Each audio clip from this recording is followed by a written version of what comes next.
IPL 2025లో భాగంగా అహ్మదాబాద్లోని Narendra Modi stadium వేదికగా Gujarat Titans Lucknow జట్ల మధ్య 64వ ఐపీఎల్ మ్యాచ్ జరగనుంది. ప్రస్తుతం ఉన్న పరిస్థితుల్లో లక్నో జట్టు 10 పాయింట్స్తో 7వ స్థానంలో ఉంది. ఇప్పటికే లక్నో జట్టు ప్లే ఆఫ్స్ నుండి తప్పుకుంది. ఇక గుజరాత్ జట్టేమో 18 పాయింట్స్లో మొదటి స్థానంలో కొనసాగుతోంది. అయితే ఈ మ్యాచ్లో గుజరాత్ జట్టు ఓడిపోవాలని బెంగళూరు, పంజాబ్ జట్లు బలంగా కోరుకుంటున్నాయి. అందుకు ఒక ప్రత్యేక కారణం ఉంది. అదేంటంటే గుజరాత్ జట్టుకు ప్రస్తుతం ఇంకా 2 మ్యాచ్లు ఉన్నాయి. ఆ 2 మ్యాచ్లను గనుక గుజరాత్ జట్టు గెలిస్తే ఆ జట్టు 4 పాయింట్స్ సాధించి 22 పాయింట్స్కి చేరుకుంటుంది. అదే బెంగళూరు, పంజాబ్ కింగ్స్ విషయానికొస్తే ఈ 2 జట్లకు కూడా ఇంకొక 2 మ్యాచ్లు ఉన్నప్పటికీ ఆ 2 జట్లు చెరొక 17 పాయింట్స్ సాధించాయి.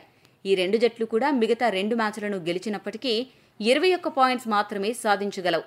ఒకవేళ గుజరాత్ గనుక 22 పాయింట్స్ సాధిస్తే పాయింట్స్ టేబుల్లో మొదటి స్థానానికి చేరుకునే అవకాశం ఈ 2 జట్లకు ఉండదు. ప్లే ఆఫ్స్ రేసులో ఎప్పుడూ గానీ మొదటి 2 స్థానాల్లో నిలవాలని ఏ జట్టైనా కోరుకుంటుంది. అలా చేస్తే ఫైనల్కి వెళ్లడానికి అదనపు అవకాశం దొరుకుతుంది.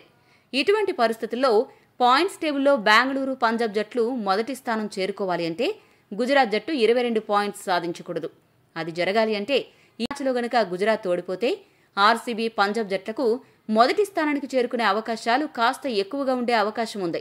మరి ఇటువంటి పరిస్థితుల్లో గుజరాత్, లక్నో జట్ల మధ్య జరగబోయే మ్యాచ్లో 2 జట్ల బలాబలాలు ఏంటి, ఏ జట్టుకి గెలిచే అవకాశం ఉంది అనే విషయాలను ఇప్పుడు మనం చూద్దాం. గుజరాత్ జట్టుకు అహ్మదాబాద్ వేదికగా అసాధారణ ట్రాక్ రికార్డు ఉంది. ఈ సీజన్లో గుజరాత్ జట్టు ఈ స్టేడియంలో 5 మ్యాచ్లు ఆడగా కేవలం 1 మ్యాచ్లో ఓడిపోయి 5 మ్యాచ్ల్లో అద్భుతమైన విజయాన్ని సాధించింది. దీన్ని బట్టి గుజరాత్ జట్టుకు సొంత గడ్డ ఎంత పెద్ద కంచుకోటనో మనకు అర్థమవుతుంది. గుజరాత్ తలనే లక్నో ఈ 2 జట్లకు ఆ జట్లలోని టాప్ 3 బ్యాటర్లే ఆయువు పట్టు. లక్నో జట్టులో మార్ష్, మార్కరం, పూరన్ కీలక బ్యాటర్లుగా వ్యవహరిస్తుండగా గుజరాత్ జట్టులో సాయి సుదర్శన్, గిల్, బట్లర్ ఈ 3 మ్యాచ్ విన్నర్లుగా వ్యవహరిస్తున్నారు. కాకపోతే ఇక్కడ గమనించవలసిన విషయం ఏంటంటే గుజరాత్ టాప్ 3 బ్యాటర్లు ఖచ్చితంగా మ్యాచ్ను గెలిపించే స్థాయిలో ఆడుతున్నారు. లక్నో జట్టులో ఫైర్ లోపించింది.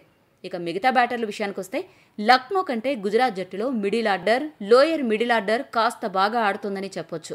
ఇక ఫాస్ట్ బౌలింగ్ విషయానికొస్తే లక్నో ఫాస్ట్ బౌలర్లు శార్దుల్ ఠాకూర్, విలియం రూర్కే, ఆకాష్ దీప్, ఆవేష్ ఖాన్ ఎవరూ కూడా మ్యాచ్ విన్నింగ్ పెర్ఫార్మెన్స్ చేయలేకపోతున్నారు. అదే గుజరాత్ జట్టు విషయానికొస్తే అర్షద్ ఖాన్, సిరాజ్, ప్రసిద్ధ కృష్ణ మంచి బౌలింగ్తో ఆకట్టుకుంటున్నారు. ఇక స్పిన్ బౌలింగ్ విభాగంలో 2 జట్లు కూడా సమౌజ్జీలుగానే ఉన్నాయి. ఇలా అన్ని విషయాలను పరిగణలోకి తీసుకుంటే స్పిన్ బౌలింగ్లో 2 జట్లు సమానంగా ఉన్నప్పటికీ ఫాస్ట్ బౌలింగ్ అలానే బ్యాటింగ్ విభాగంలో గుజరాత్ జట్టు చాలా రెట్లు మెరుగ్గా ఉంది.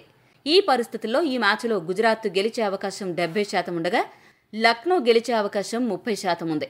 కాకపోతే ఈ మ్యాచ్లో లక్నో గనక గిల్, సాయి సుదర్శన్, బట్లర్లను మొదటి 8 ఓవర్లలో అవుట్ చేయగలిగితే అప్పుడు గుజరాత్పై ఆ జట్టుకు గెలిచే అవకాశం ఉంటుంది. మీ దృష్టిలో ఈ మ్యాచ్లో ఏ జట్టు గెలుస్తుంది అని భావిస్తున్నారో కామెంట్ చేయండి. మరిన్ని స్పోర్ట్స్ అప్డేట్స్ కోసం మా ఛానల్ని సబ్స్క్రైబ్ చేసుకోండి.